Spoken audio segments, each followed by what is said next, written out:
കഴിഞ്ഞ വീഡിയോയിൽ ഉണ്ടാക്കിയ കോളം ചാർട്ടിൻ്റെ അതേ രീതിയിൽ തന്നെയാണ് സ്റ്റേ കോളം ചാർട്ടും ഉണ്ടാക്കേണ്ടത്.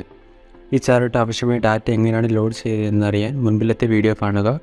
കാണാത്തവർക്കായി മുകളിൽ ഐ ബട്ടണിൽ ആ വീഡിയോ അറ്റാച്ച് ചെയ്തിട്ടുണ്ട്.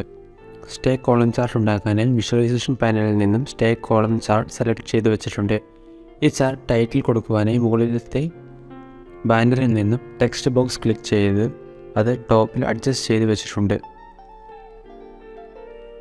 ഇതിൽ സ്റ്റേ കോളം ചാർട്ട് എന്ന് ടൈപ്പ് ചെയ്തതിന് ശേഷം അതിനാവശ്യമായ സ്റ്റൈലിംഗ് ചെയ്യുകയാണ്.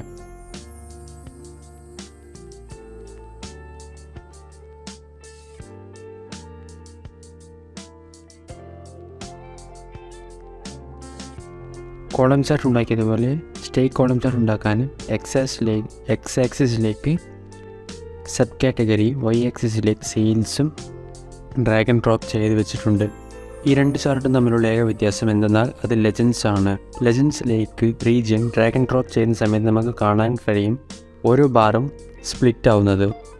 ഇത് ഓരോ റീജിയൻ വൈസായി സ്പ്ലിറ്റ് ആവുകയാണ് ചെയ്യുന്നത്. ടോപ്പിലായി നമ്മൾക്കിപ്പോൾ 4 റീജിയൻസ് കാണാൻ സാധിക്കും. നോർത്ത്, സൗത്ത്, ഈസ്റ്റ്, വെസ്റ്റ് എന്നിങ്ങനെ. ഓരോ റീജിയനിൽ ക്ലിക്ക് ചെയ്യുമ്പോഴും ചാർട്ട് അതിനനുസരിച്ച് ഓരോ കളേഴ്സ് ഹൈലൈറ്റ് ചെയ്യുന്നതായി കാണാൻ സാധിക്കും. ഇങ്ങനെയാണ് സ്റ്റേ കോളം ചാർട്ട് ഉണ്ടാകുന്നത്. ഓരോ റീജിയനിലെയും സെയിൽസ് കൂടുതൽ വ്യക്തമായി കാണാനായി ഡാറ്റ ലേബൽ കൂടി എനേബിൾ ചെയ്യാവുന്നതാണ്.